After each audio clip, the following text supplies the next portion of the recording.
Oh, my chicken! Lunch is ready. It's a really delicious chicken, American-style roast. Oh, chicken!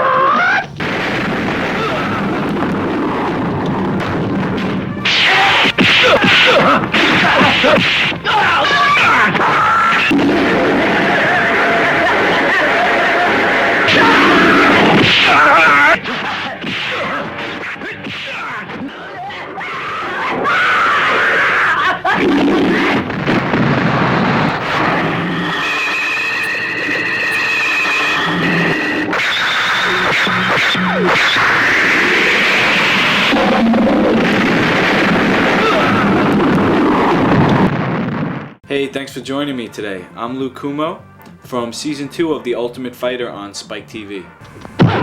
This is my food preparation show, Kung Food. Now, Kung comes from Chinese. It means the skill of. And food, obviously, refers to the stuff that we're going to be making. Now, these are recipes that I use personally to get ready for a fight and just to stay in peak shape and super healthy. Most of the recipes utilize life food, which is a term coined by Dr. David Jubb. These foods are not only super for your health, but also for the health of the planet. So you know, when you're making these recipes at home for your family, you're helping them be healthy, and you're also helping the planet be healthy for them and their children. This week we're featuring my trainer, Ray Longo. We're going to meet him later on for a workout. Now, whenever I go out to eat with Ray, it's pretty much going to be a fact that he's going to order a steak. Now, in life food, there is no flesh or animal products. So my goal today is to come up with a dish that is going to replace this steak for Ray, and we're going to take it over to him later and see how it measures up. The base of this steak dish is going to be two things. We got eggplant, and we also have portobello mushroom caps. And these are used a lot in vegetarian and vegan cuisine as meat substitutes because of their texture. And we're going to add spices and different flavors to give them like a meaty taste. When you think about a steak, there's a bunch of different cuts. I'm going to cut these lengthwise to give kind of like a, I don't know what you call that, maybe a strip steak kind of look. I'm just going to cut it, slice it here, and these are gonna shrink in the dehydrator, which we're gonna put them in later. So you could cut them a little thick, maybe let's say about a half an inch. And this way, when it dehydrates, it will still have some juiciness. For the mushrooms, all we're gonna do is take a damp paper towel and just wipe them off a little bit. There might be some dirt on them, which isn't necessarily a bad thing. And then we're gonna take off the stem here. You're just gonna pop it right off. Next, we're going to prepare the marinade. When we're making the marinade, we're going to do something called an emulsification, which basically is mixing fats. The fat we're going to use is olive oil, and we're going to mix that with honey. Raw, unheated, unfiltered honey here. So to do an emulsification, we're going to heat up some water. I got my purified water, and we're going to take it over here to a little electric stove. Okay, so first we're going to take the hot water, put that in the blender. Now we're going to add the flavors. We're going to add the honey and then olive oil. This is going to be the base of the marinade here. Now it's really important that you have a good blender because of the thickness of the honey. If I didn't have a really good blender, this wouldn't turn at all. Now, as it is, you're going to hear it's going to be a little hard at first.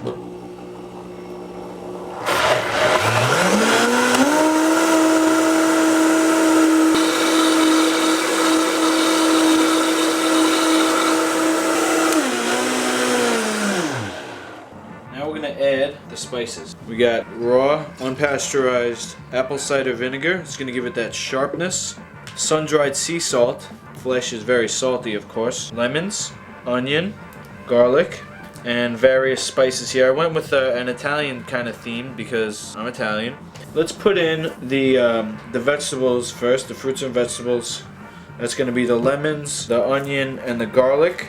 If you buy organic and you wash them, you can use the skin, and the skin of a lemon is very, very high in nutrients such as vitamin C and bioflavonoids, and it's just super for your immune system. We're going to use the lemon mostly for a little acidity. It will help break down the flesh of the vegetables that we're using, the eggplant and the mushroom, so it won't be too tough. Nobody likes a tough steak. Let's use a whole onion. We really don't have to chop this up too much because the blender is going to do all the work for us. And garlic. Little known fact about garlic is how it is so powerful in its antifungal and antimicrobial properties. Did you know that you can cure ringworm with garlic? For all you grapplers out there. So you see some ringworm on your body, basically you're going to do this. You're going to chop it in half like this, or you can even cut a little slice.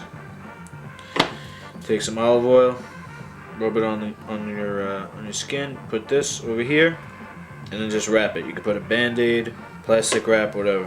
The oil will help extract the oils of the garlic. Any skin infection, you can use garlic. More powerful than anything you could buy in the drugstore. So we're just going to throw this right in the blender. And then we'll go with the spices. Obviously not measuring anything. Kind of go by a feeling. You know, sometimes I'll go into the gym and I'll just do whatever. You know, you don't always have to have a written plan. And we got basil, thyme, oregano.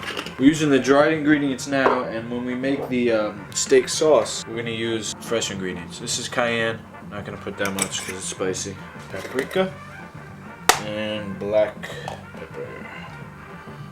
To finish off this marinade, we're going to use the apple cider vinegar and some water. Whatever's left, you're going to fill it up halfway with apple cider vinegar and the rest with water. Okay, we'll blend this up.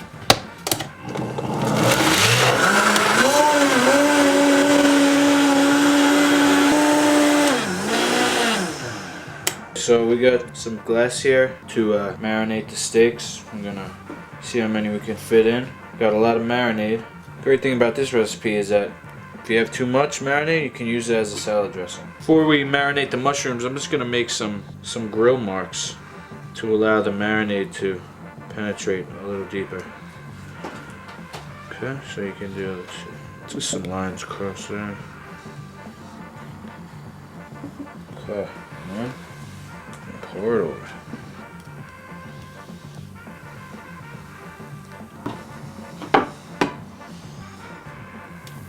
Now this is essentially a pickling juice, this marinade, so the longer you let this sit, the more flavorful the dish is going to be. So you just do it overnight, it's good enough. But you can let this sit for a few days in the refrigerator, as long as it's covered. And these things will just be swimming in flavor.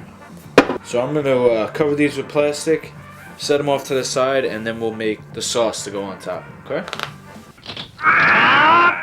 Okay, the ingredients we have here are for the steak sauce. Some of them are the same, except that now we're going to be using the fresh herbs instead of the dried herbs, because I saved the fresh stuff for the barbecue sauce, which will actually be eating more. And we do have a couple of dried ingredients like cinnamon and mustard, but for the most part, it's all fresh. We also have sun-dried tomatoes. Now, since they're dried, it's going to thicken up the sauce a little bit.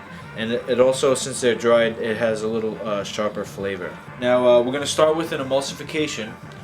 That's going to be the honey and the olive oil again. Now, I got the water heating up right now. And then we're going to start adding the other stuff. As soon as you start to see the bubbles, it's ready. Because you don't want to cook the honey when it comes in contact. You just want to heat up the oil, basically, to emulsify the fat.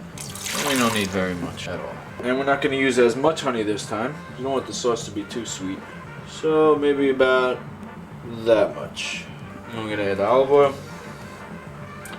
Okay, let's blend that up while the water's still warm.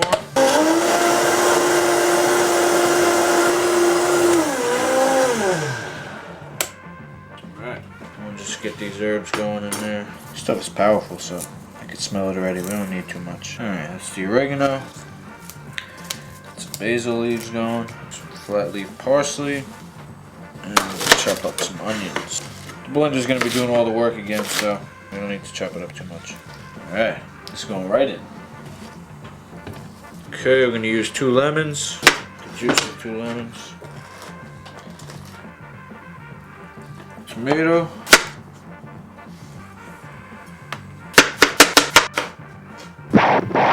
Red pepper, give it a little sweetness.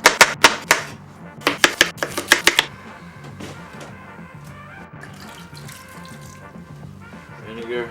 Let's blend this up so we get.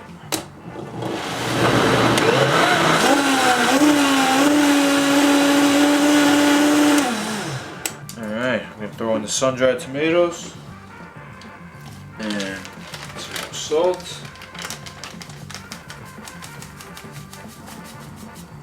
Great thing about salt is when you use sun-dried sea salt, the more the better. You know, some people think that salt is bad, but when you're using the right salt, it's very good. And we're going to use cinnamon here, give it kind of a barbecue flavor, and some mustard. These are the 2 dried herbs. Not too much. And if we have room, we'll add some more sun-dried tomatoes.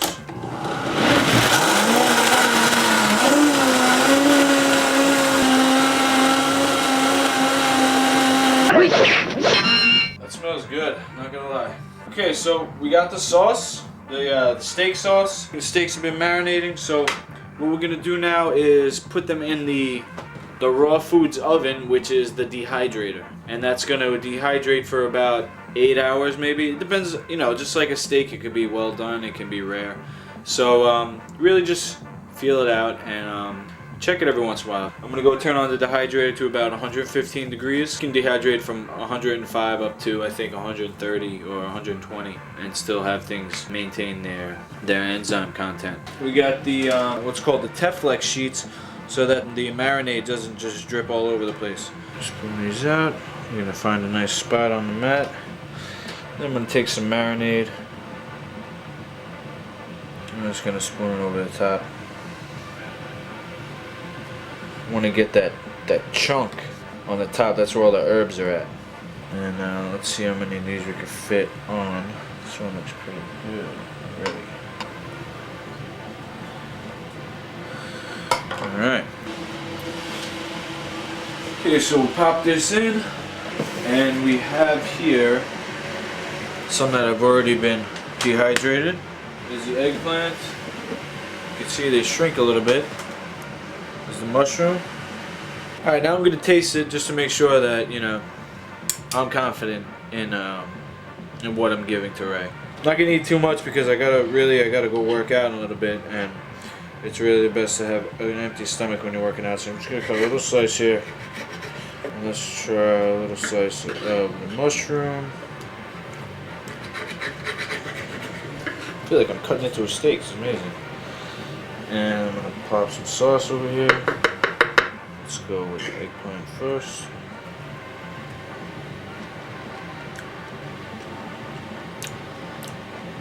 It's chewy.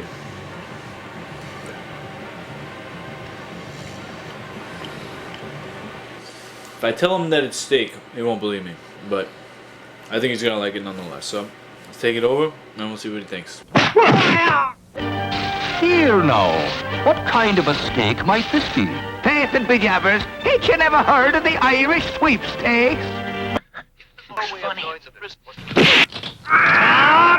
I'm here in Mineola on Long Island, New York at Ray Longo's International Martial Arts Academy with the man himself, Ray Longo. Thank you for having me. Ray, you have trained boxing and kickboxing champions and currently work with such UFC fighters as Matt Serra and Pete Sell. And now, in all the fights I've seen where you have somebody in the ring, and if you ask any of their opponents, they know that somebody comes from Ray Longo's gym, they're going to be in top shape. Is that true? That's the goal. That's what we try to shoot for, is conditioning as the staple to anybody who gets in the ring out of this gym. So even psychologically, for a guy to know he's fighting somebody out of this gym, kind of puts him on, I better be in shape, or, try to get like a little mental edge like that.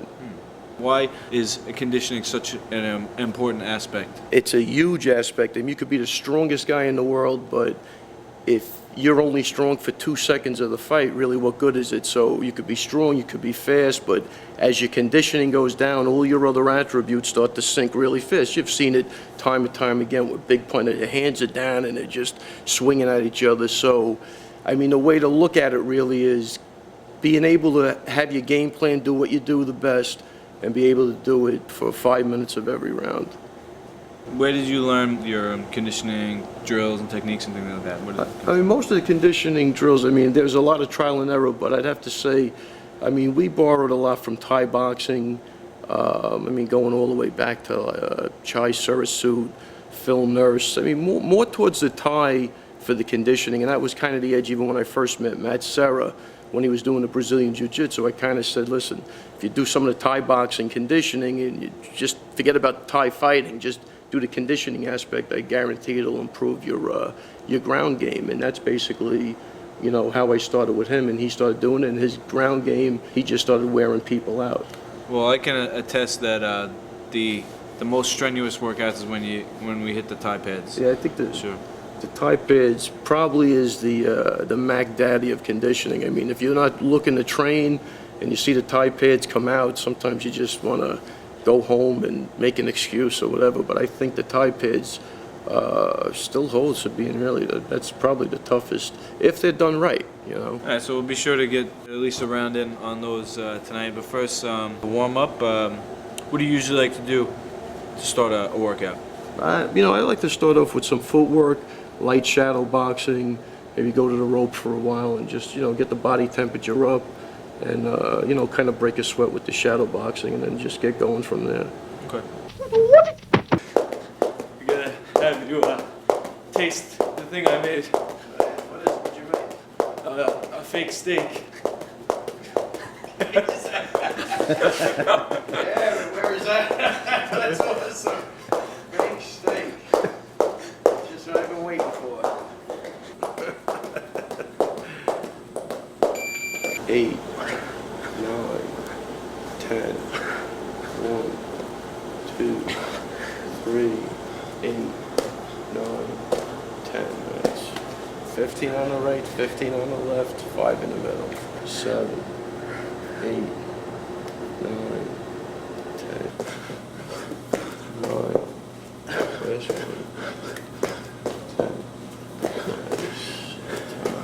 Your favorite fighter is retired. What was that? Genki Suda. What a freaking idiot. Is it because his spirit is soaring and his body has to follow? So Wow. Let's go alternating jump squats, 30 seconds.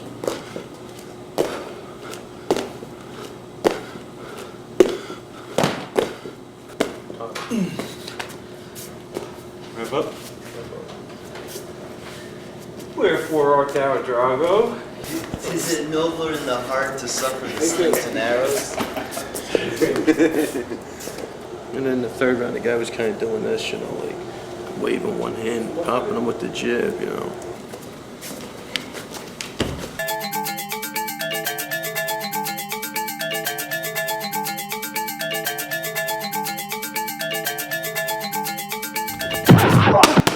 Nice, there you go. Good. Move. Right uppercut slide, right hand. Nice. Ooh, sweet. Nice. Nice.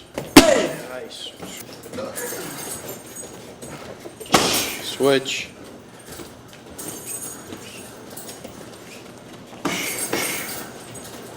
Let's go. Jab cross, switch around people.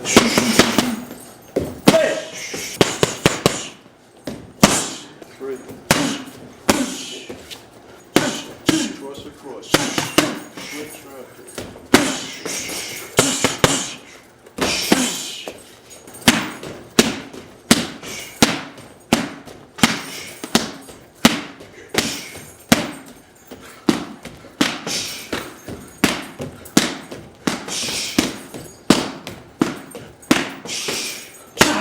Cross. Yeah, hook cross. Nice. Better?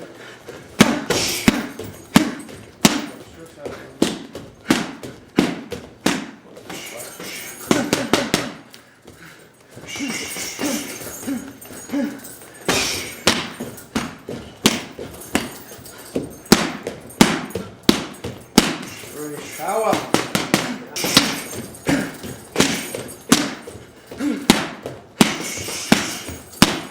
Make it big, any big.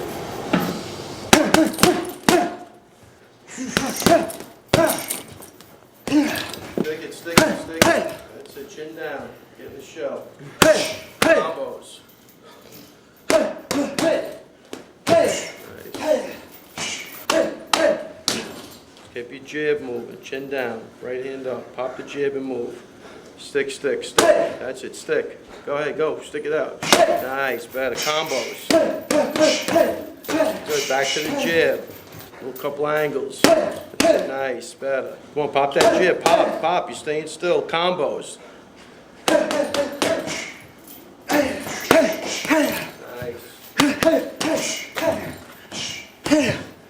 Nice. Back to the jib. The left shoulder forward. That's it. Pop. Nice. Combos. Nice.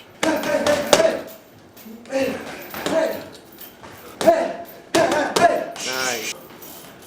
Move your head, come on, move your head a little bit. Give me a little bend in the legs. Come on, get your jab going.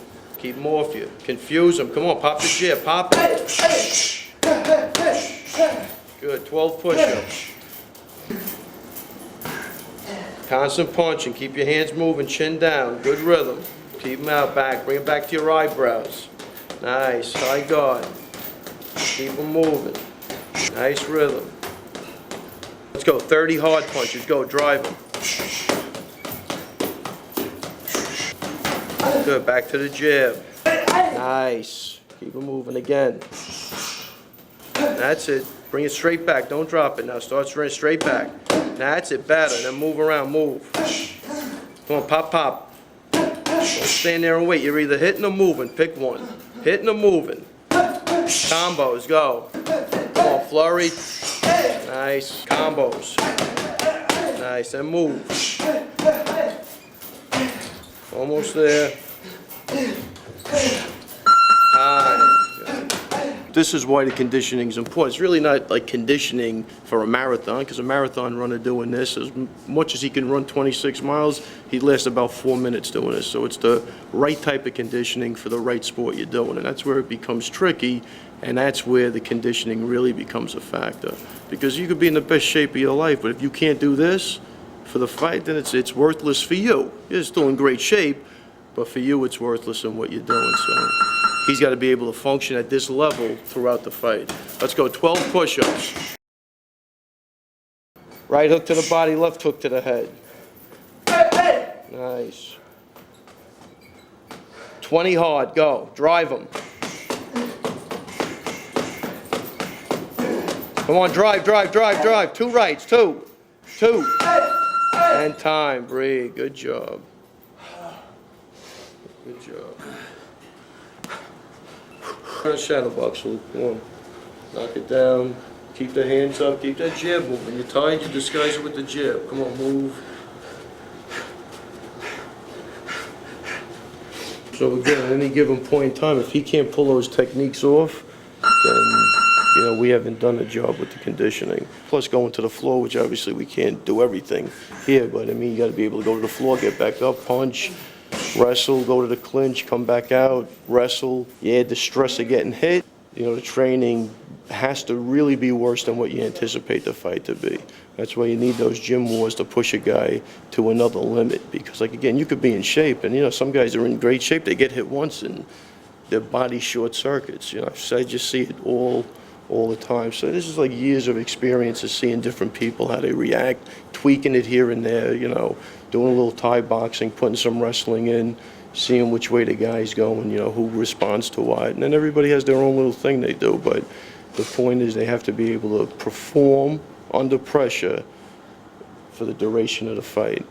And like, again, psychologically, if we're a gym known for guys at least always being in shape, that could screw with a guy even before the fight. Oh, I missed that last week, what happens now, so. But, you need technique also. It's not like you just have conditioning and no technique, so. Not just a gym known for conditioning, it's a gym known for technique, I hope. Technique and conditioning. Was it? And I'm telling you that tonight was a mild workout. We didn't push him. When he's coming close to the fight, I mean, it's really brutal. I stay on his ass way more than that. The piece de resistance. It's an eggplant that the guy told me was a steak. That's what I love about him. You don't eat mushrooms? No, I really don't eat mushrooms. You don't like stuffed mushrooms? Drago, would you consider that a stuffed mushroom? I'm just saying. Well, I mean, where does You don't like stuffed mushrooms come? I got a fake steak, and now this is a stuffed mushroom. I mean, more power to you. Knock yourself out.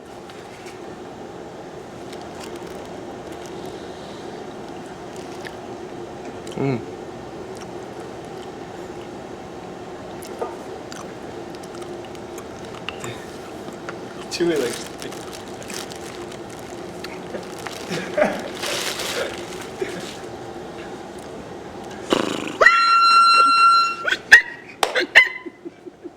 Ah, man, that's good. That's actually awesome. That is actually good. And what is that again? Eggplant? It's an eggplant. You said it was a steak. It's a fake steak. This is kind of like the worst part about being with him. Yeah, some sauce on it. It's actually not bad. It's actually very good. Is this really an eggplant? What'd you play for Luke today? Do you have your guitar here? I have the little one. I have the backpacker. Yeah.